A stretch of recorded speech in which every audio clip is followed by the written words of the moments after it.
Bien, damas y caballeros, seguimos en Prime Time. Y ahora en esta sección estelar especializada en ciencia médica con su anfitrión, el doctor Ignacio Bengoa. Hola Marino, hola Leticia. Mucho gusto. Estamos en época de Navidad, esas palabras tan positivas de Leticia, ¿no? Hablando de esta época del año, que bueno, dan esperanza, ¿no? a la familia dominicana. Y bueno, está nuestro espacio de salud, gente sana, momentos para educar, momentos para hablar de la prevención de enfermedades. Y eso, educar a la familia. De BTV, Canal 32. Feliz Navidad y próspero Año Nuevo les desea En Línea.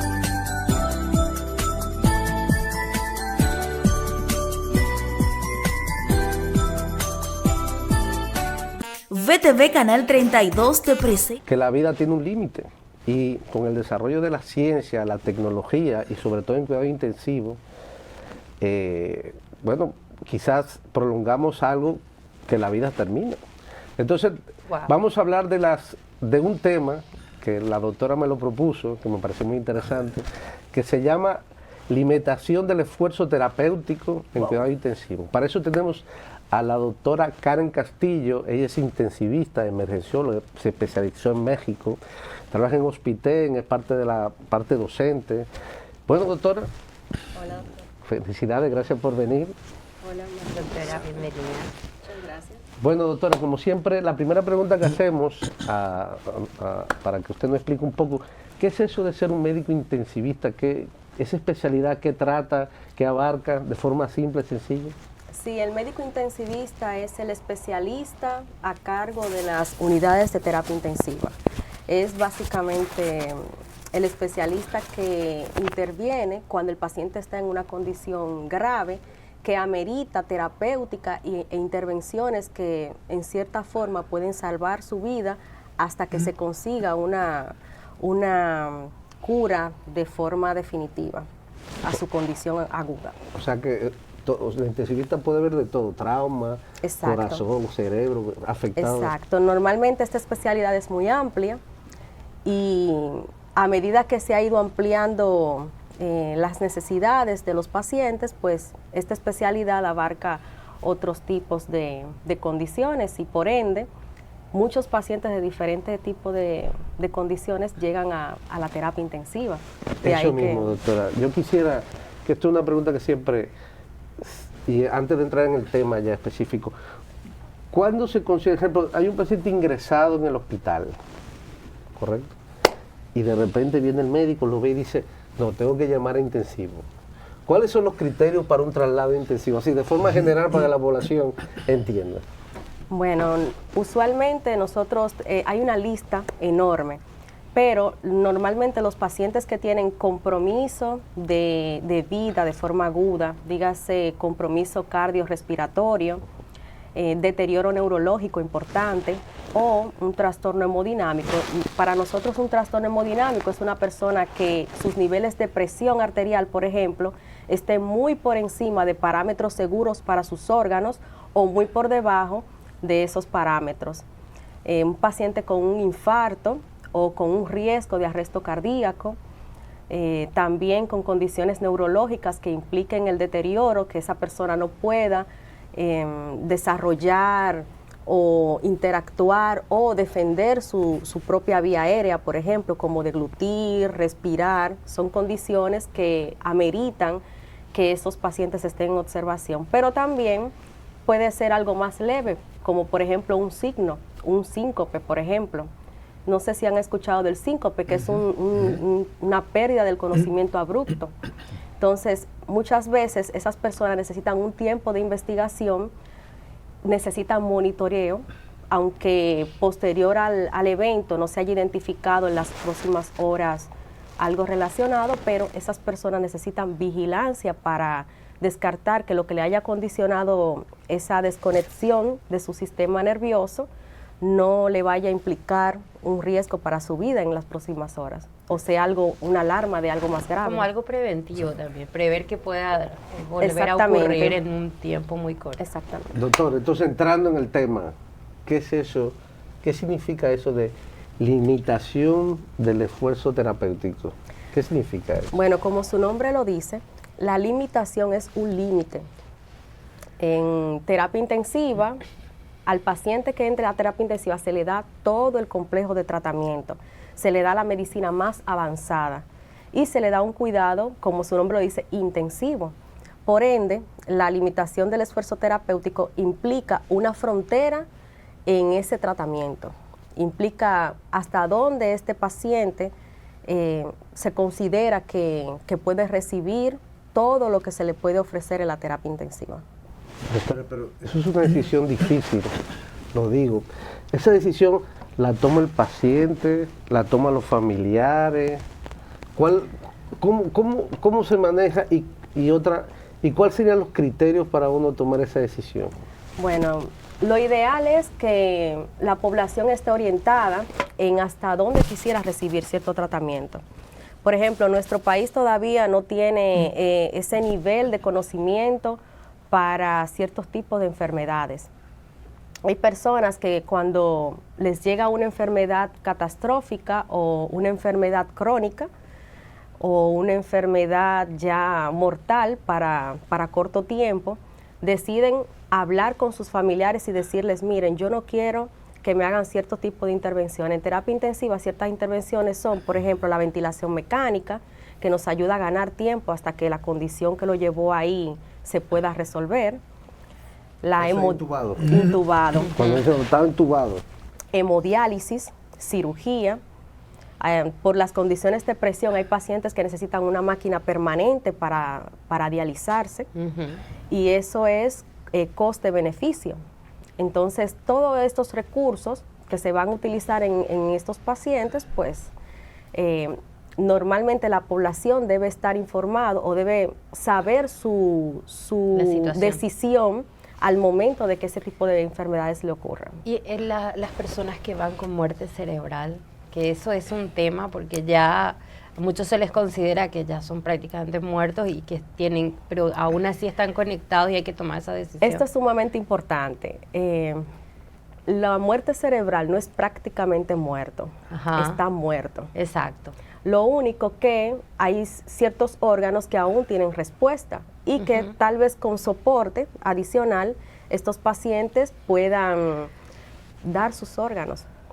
Eso ocurre. ¿Qué ocurre con este acápite en particular? Que eso es de antaño. Eso es desde cuando San Pío en el 57, el Papa Pío XII, en el 57 emitió una declaración sobre todos los recursos que se usaban para mantener la vida. Y dentro de esto estaba la situación de que posterior a la reanimación, los pacientes quedaban con esta condición que es muerte cerebral. Pero eso es irreversible. ¿Cuál es el cuadro que debe presentar una persona para que sea inminente ya entrar a un estado intensivo, a un tratamiento intensivo? Bueno, como le había comentado, son principalmente condiciones que el especialista que evalúe el paciente en ese momento se percate de que tiene riesgo de compromiso vital en las próximas horas. Es muy probable que si a usted lo hospitalicen en terapia intensiva, corra con suerte y no le pase nada, pero es probable que en el transcurso del monitoreo su presión incremente más, necesite el tratamiento, su presión disminuya más, o peor aún, que esas sustancias que libera ese corazón, que libera ese riñón, vayan en deterioro y eso le dé una alerta temprana al médico que lo esté evaluando. Esa es la diferencia de la terapia intensiva, que la forma de evaluación es más constante que si usted está en una sala de internamiento. Eso cuando dice ya en los quería- familiares que está muy grave. Yo quería Muy hacer un grave. pequeño comentario en relación a lo que está explicando muy bien la doctora. En cuanto a la muerte encefálica, ya que como yo me dedico al mundo del trasplante, es muy importante aclarar que la muerte encefálica del paciente se murió, es un cuadro clínico característico, ¿no? Además se hace con estudios de imagen, se puede hacer gamografía, tomografía, se hace un Doppler y se diagnostica que el paciente se murió, muerto. No es que está en coma, porque coma es un sueño profundo. Exacto. Es que se murió el paciente. Entonces eso, y bueno, creando esa cultura de donación podemos salvar hasta 8 personas o mejorar la calidad de vida. Doctora, estamos hablando de limitación de esfuerzo terapéutico, ¿correcto? Entonces, cuando tomamos esa decisión, la familia ve un paciente pues con un cáncer terminal, su médico ha entrado en intensivo, le dicen, verdad, nosotros no podemos ofrecer nada más. Cuando usted comenta esa limitación, ¿es que no hacemos nada más? ¿O qué, cuál es la actitud terapéutica cuando uno toma esa decisión? Mire, el principal... Lo digo porque a veces el familiar se puede sentir muy mal porque dice, Impotente. no estoy haciendo nada por mi mamá. Entonces, Exacto. es que cuando tomamos esta decisión no hacemos nada o sí le mantenemos los antibióticos. Exacto. No, explíquenos eso, doctora. Lo principal que tiene que saber la población es que cuando hay limitación del esfuerzo terapéutico, se implican los principios de ética para estos pacientes, que son el no maleficencia, es decir, no se le va a hacer ningún tipo de, ni se le hace ningún tipo de procedimiento que implique hacerle más daño del que ya tiene. Exacto. Si se considera que es algo invasivo, que le va a causar más dolor del que ya el paciente tiene, por ejemplo, en el caso de que acaba de mencionar, una patología de cáncer terminal, también se toma en cuenta la decisión del paciente, la voluntad, antes de que cayera en esa fase ya avanzada de su enfermedad.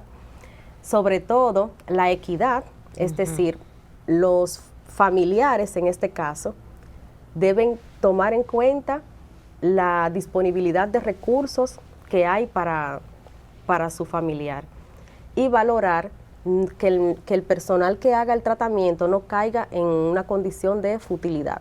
Futilidad es que yo voy a dar un tratamiento, por ejemplo, un diurético para que un riñón que no funciona orine. Eso es futilidad. Entonces, ese tipo de estrategias son las que normalmente llevan al paciente a necesitar este tipo de limitación, pero no significa que no se le va a dar tratamiento para el dolor, no significa que si está en ventilación mecánica, la sedación se le va a suspender estando en ventilación mecánica. Y aquí en República Dominicana tampoco significa que la ventilación mecánica se le va a retirar. ¿Por qué? Porque nuestras leyes todavía no llegan hasta ese acápite. Por eso es ideal que la población sí sepa qué decidir en el momento de que le ocurra una catástrofe de esa magnitud. O sea, lo que se cuida es que el paciente también no sufra. No sufra. Que no pase esa situación de sufrimiento, Exacto. porque es lo que uno O no sea, desea, a Por pesar una de todo. terapéutica que no va a cambiar su pronóstico. O sea que el paciente, si llega a fallecer, fallecerá por causas naturales. Por ¿no? causas No que los naturales. médicos estamos haciendo algo para adelantar Exacto. eso. Exactamente. Doctor, usted estaba hablando ahí de ese tratamiento, esto de cuidados paliativos. ¿Usted puede explicar un poco esos cuidados paliativos? ¿Qué significa Sí, eso? los cuidados paliativos implican los tratamientos que había mencionado anteriormente. Son cuidados que ayudan a la sintomatología del paciente en el transcurso de la enfermedad que esté debutando con condiciones terminales. Son básicamente tratamientos que ayudan a beneficiar el proceso del cese de las funciones orgánicas de esa persona.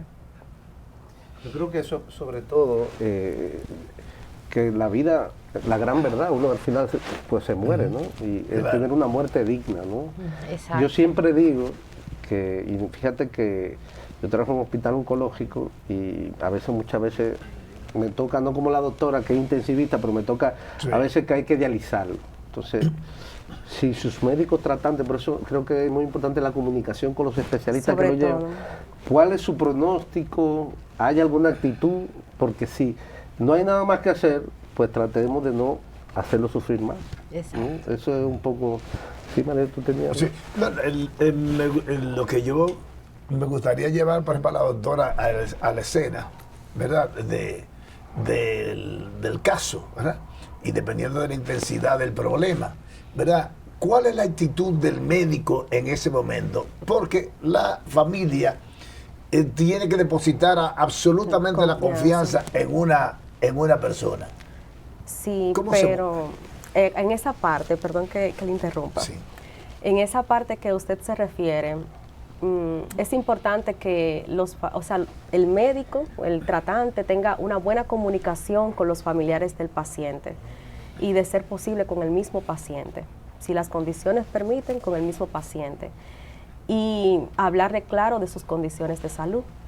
Nosotros tenemos varias formas de estrategia de predecir cuál va a ser el pronóstico de la evolución de una enfermedad con los pacientes. Y muchas de ellas van desde numéricas hasta cualitativas.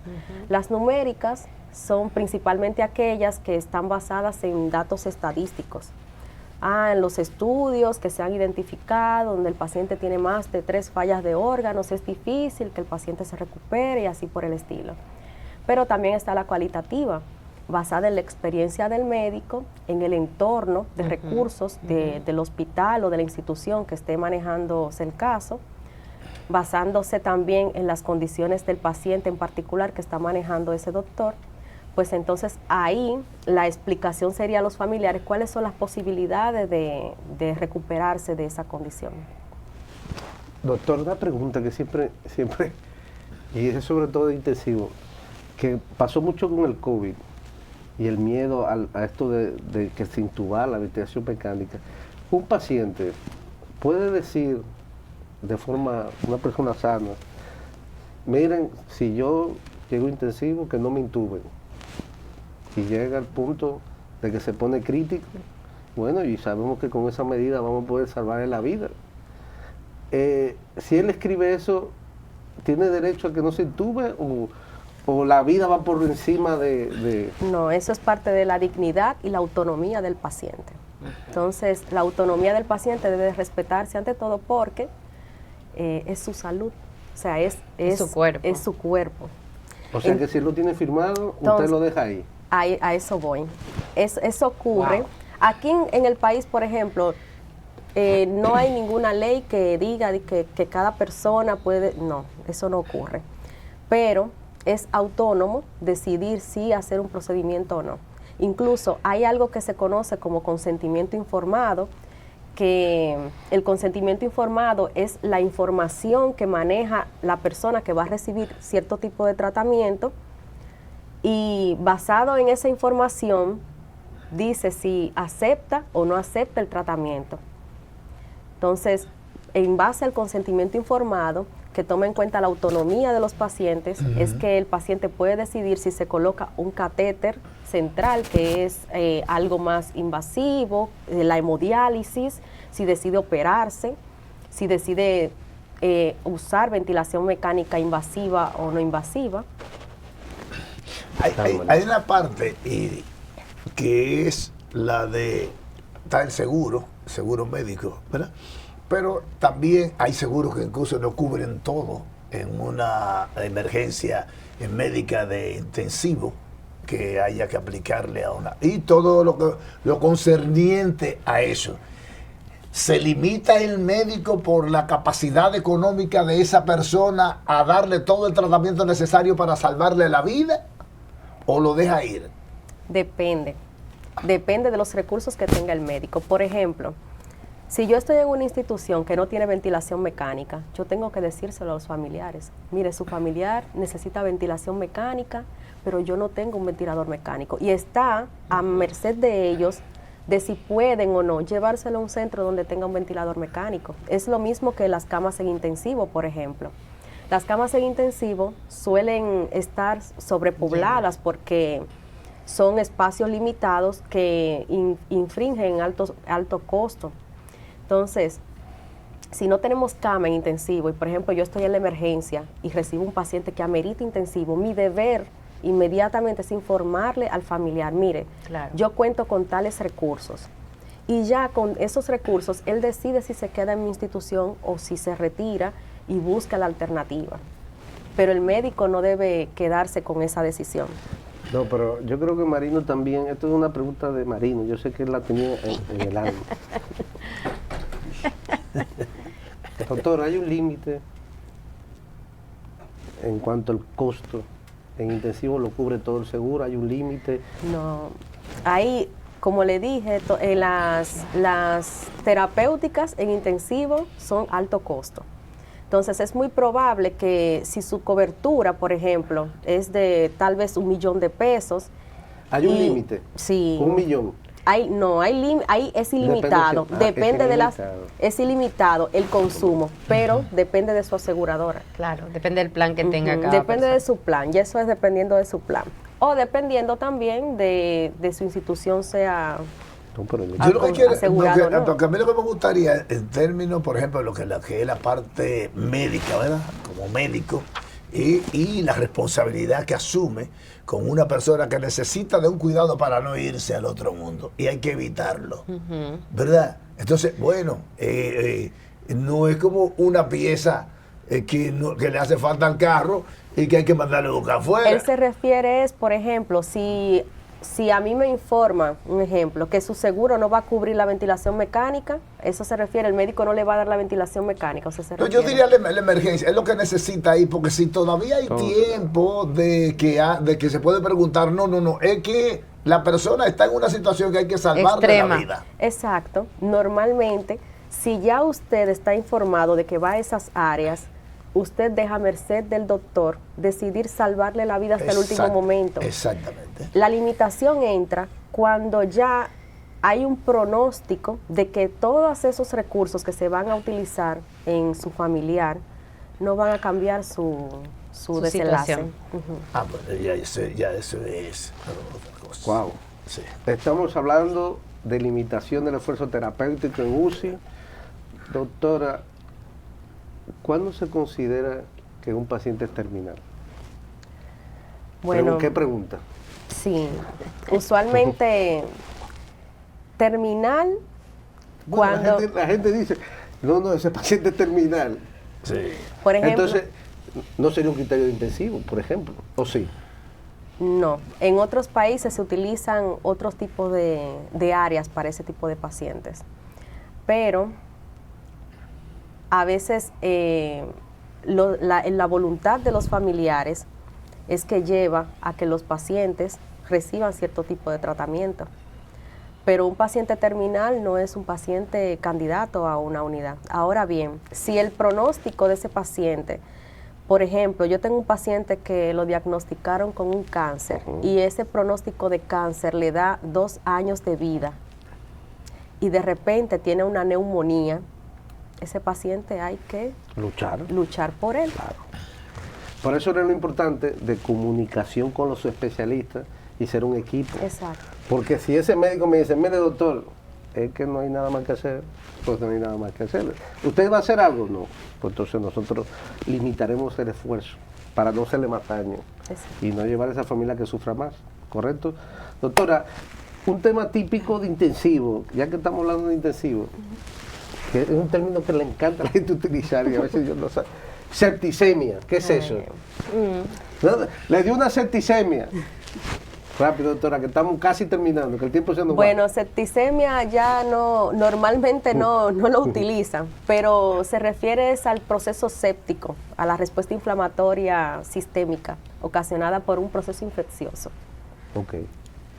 Bueno, la doctora es una profesora. Excelente. Excelente. Oye, nos hemos aprendido Mucho.